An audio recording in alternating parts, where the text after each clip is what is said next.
जय श्री कृष्णा। मैं डॉक्टर राजेश्वरी ऋषिश्वर आपका स्वागत करती हूँ अपने और आपके YouTube चैनल पर। आज बात करेंगे निर्जला एकादशी का ऐसा क्या महत्व है कि इसका व्रत पालन करने के लिए स्वयं भगवान वेदव्यास ने कहा, तथा इसका पालन करते समय किन चीज़ों की हमें सावधानी रखनी है कि हम व्रत को बहुत सहज रीति से कर पाएँ और उसका पूर्ण फल हमें प्राप्त हो। चलिए बात प्रारंभ करने से पहले समझते हैं कि ये एकादशी आती कब है। तो सबसे पहली बात कि ये निर्जला एकादशी ये जेठ मास के शुक्ल पक्ष में आती है। वैसे साल भर में संपूर्ण वर्ष में 24 एकादशी का विधान है, एक शुक्ल पक्ष में एक कृष्ण पक्ष में। लेकिन अगर यही एक अधिक मास आ जाए तो जैसे एक अधिक मास आता है तो ये एकादशी कितनी हो जाती है, 26 हो जाती है। हमें साल भर में 24 से 26 एकादशियों के पालन करने का विधान बताया गया। अब इनका पालन करने से क्या होता है ये समझने से पहले हम समझते हैं कि जेठ मास के शुक्ल पक्ष में पड़ने वाली एकादशी का ऐसा क्या महत्व है। पहले तो हम समझते हैं जेठ मास होता क्या है। जेठ यानी ज्येष्ठ, बड़ा। तो इस दिन जब जेठ मास लगता है तो जो हमारा दिन का समय होता है, दिन का जो पहर होता है, अहोरात्रि में जो पहर माना जाता है दिन का, वो उसका टाइमिंग बढ़ जाता है, वो समय अंतराल बढ़ जाता है। जल्दी सूर्योदय होता है और बहुत देर में सूर्यास्त होता है। तो ये क्या होता है हमारा कि जेठ, जब दिन बड़े होने लगे, इसलिए इसका नाम जेठ रखा। दूसरा, जब जेठ है, ज्येष्ठ है ना, जेठ का महीना है, ज्येष्ठ का महीना है, तो बड़ा है। तो जब किसी बड़े के सम्मुख, हमारे भारत में विधान था कि आप किसी बड़े के सम्मुख जाते हैं, जैसे भगवान को हम बड़ा मानते हैं तो भगवान के सम्मुख जाते हैं, या अपने बड़े भाई बड़े पिता के सम्मुख, किसी के भी सम्मुख जाते हैं, तो स्त्रियां अक्सर सर पे पल्ला रख लेती हैं, ओढ़नी रख लेती हैं। अब पुरुष पगड़ी नहीं पहनते, पहले पगड़ी रख लेते थे, या कुछ शुभ होता है काम, आज भी देखा हाथ रख लेते हैं हम, या रूमाल रख लेते हैं पुरुष लोग। क्यों? क्योंकि बड़ा है। अब जेठ के महीने में विधान ही ये है कि आप अगर घर से बाहर निकल रहे हैं तो सूर्य का तेज भी इस दिनों बढ़ जाता है, तो आप सर पर कुछ रखे बिना निकल ही नहीं सकते बाहर। आप बाहर जाएंगे तो सर पर आपके या तो आपके कुछ ओढ़नी होनी चाहिए, कुछ होना चाहिए, नहीं तो आपको चक्कर आ सकता है। आप कहेंगे बहुत गर्मी है, अपने आप को कैसा महसूस करेंगे, थका हुआ महसूस करने लगते हैं हम। तो जेठ का महीना, अब जेठ के महीने में पड़ने वाली शुक्ल पक्ष में एकादशी, ये क्या इसका महत्व रहा, तो इसके लिए हम खोलते हैं पद्म पुराण को।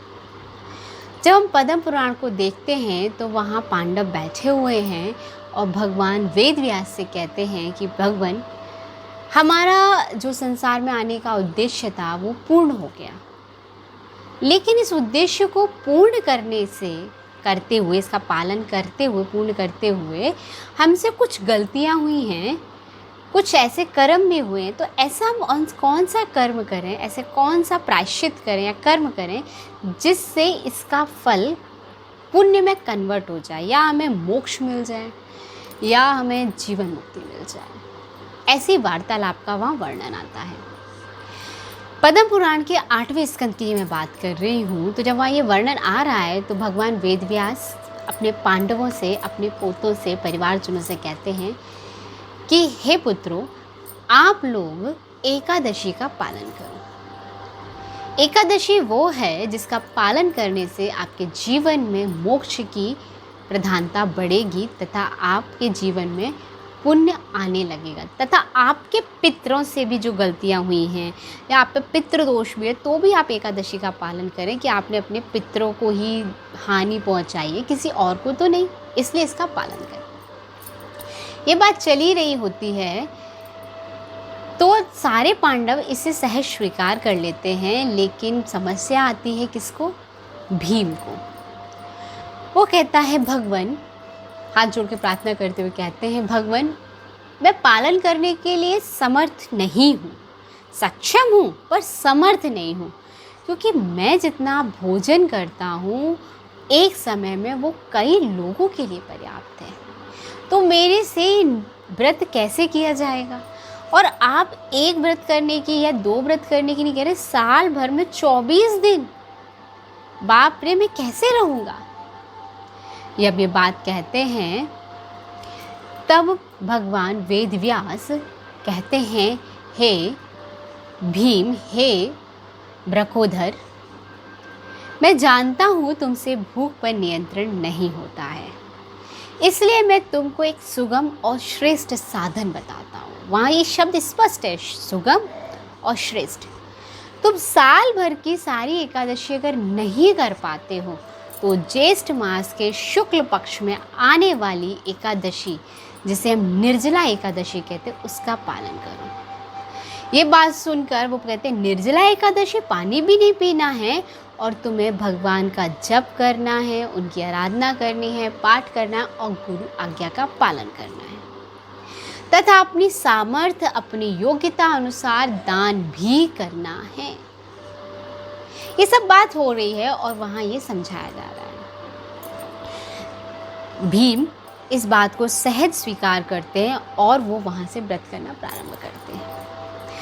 अब बात आती है, ये कथा है पद्म पुराण की, लेकिन जब हम देखते हैं कि हमारे जितने भी शास्त्र हैं ये हमें जीवन जीने की कला सिखाते हैं, जीवन में आगे कैसे प्रगति को पाएं इसका विधान बताते हैं। तो जैसे हम देख रहे हैं वर्तमान परिस्थिति इतनी अभावग्रस्त हो गई है और पहले हर जगह पीने का पानी उपलब्ध नहीं था। संसार में हम भोजन के बिना शायद रह भी सकते हैं और व्रत का पालन कर सकते हैं भोजन के बिना, लेकिन बिना पानी के शायद मुश्किल हो। हमारे ज्ञानी ऋषि मुनि हमें यही सिखाना चाहते थे कि जीवन में पानी की कितनी उपयोगिता है, आप इसे समझें। एक तो जेठ का महीना, भीषण गर्मी, आपका गला वैसे ही प्यास के लिए क्या रहता है, लालायित रहता है पानी के लिए, और आप पानी को एक दिन के लिए त्याग, क्यों?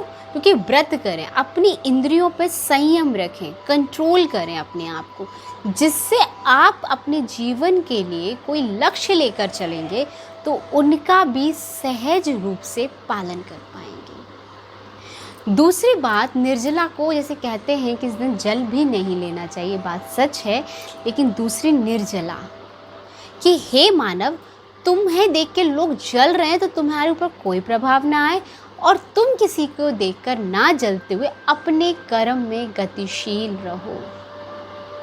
अमावस की रात के बाद जो शुक्ल पक्ष का चंद्रमा आ रहा है, जो बढ़ रहा है, तुम्हारी गति को दिखा रहा है कि पूर्णिमा आने वाली है, लेकिन उससे पहले तुम अपने आप को कंप्लीट करो। इससे पहले आता है दशहरा, गंगा दशहरा। तो गंगा दशहरा क्या सिखाता है हमें कि 10 इंद्रियों को अपने कंट्रोल में कर 10 इंद्रियों में अपने आप को साध कर हम एकाकार होने के लिए तत्पर हो जाएं।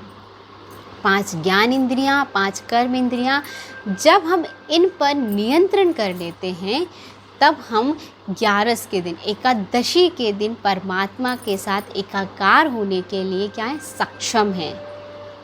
ये एकादशी हमें सिखाती है। हम बात करते हैं कि इस एकादशी का पालन करने के लिए अगर हमारे जीवन में कठिनाई ना आए तो उसके लिए क्या करें। थोड़ा सा मेडिकल साइंस की तरफ जाते हैं तो मेडिकल साइंस में बहुत अच्छा रिसर्च हुआ है कि अगर हम 21 दिन व्रत का पालन करते तो हमारे जीवन में कैंसर नहीं होता है। हमारे ऋषि मुनि इतने ज्ञानी थे, इसलिए उन्होंने साल भर में 24 एकादशी बना दी कि आप एकादशी का पालन करें, जिससे आपके जीवन असाध्य बीमारियों का प्रवेश वर्जित हो जाए। वो नहीं कर पाए तो एक दिन तो करें ही करें। तो व्रत का पालन करना यहाँ से शुरू हुआ।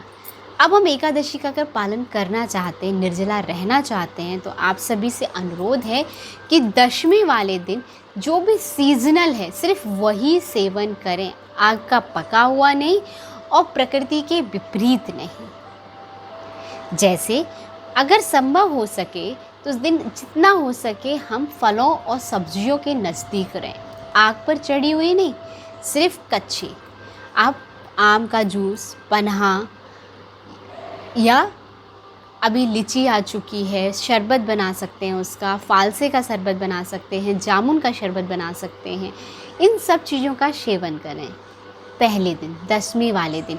और मीठे में भी हमें क्या दिया गया है? सत्तू। दिस इज़ हल्का सत्तू, बहुत हल्का होता है, उसको खाएं, जिससे दशमी वाले या एकादशी वाले दिन जब आप व्रत करना प्रारंभ करें तो सुबह उठें, स्नान करें, भगवान के साथ संकल्प करें कि आज मैं आपके साथ एकाकार होने के लिए तत्पर हूँ। हे प्रभु, कृपा करना मेरे जीवन में कि आज आप मेरा साथ जरूर देना, और इस एकाकारता को बढ़ाएं। जिस पूरे दिन जब आप व्रत कर रहे हैं, यानी कुछ नहीं ले रहे हैं, पहले दिन आपने क्या लिया? सिर्फ फल का सेवन किया, दूसरे दिन कुछ भी नहीं ले रहे हैं, तो जो बचा उसका दान। तो एक मटका पानी, कुछ वस्त्र, कुछ दक्षिणा, कुछ सीजनल फल, ये दान का विधान हमारे यहाँ है। जब तक दान नहीं करेंगे तब तक क्या होगा? व्रत का फल लगता नहीं है। तो ये दान करना है, थोड़ा सा जितनी आपकी योग्यता, सामर्थ्य आपका बचा है वो आपको दान करना है। दान करने के बाद तभी आप द्वादशी को इस व्रत को खोलेंगे।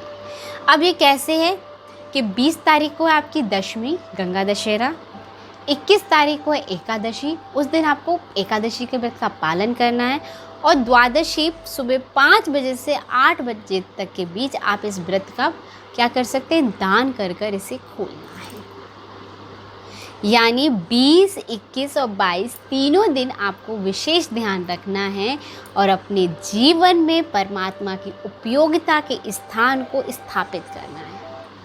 एकादशी वाले दिन जितना हो सके, जितना संभव हो सके, आप भजन करें, जाप करें, विष्णु का नाम का जाप करें, शस्त्र नाम का पाठ करें, भागवत का पाठ करें, गीता का पाठ करें, जो भी आपके लिए सहज और सरल हो उसका पाठ करें। थोड़ा सा संकीर्तन करें जो आपको ऊर्जा से भर देगा। अगर मेरी बात आपको समझ में आ रही हो, पसंद आ रही हो, तो प्लीज़ मेरे चैनल को लाइक करें, शेयर करें और सब्सक्राइब करें।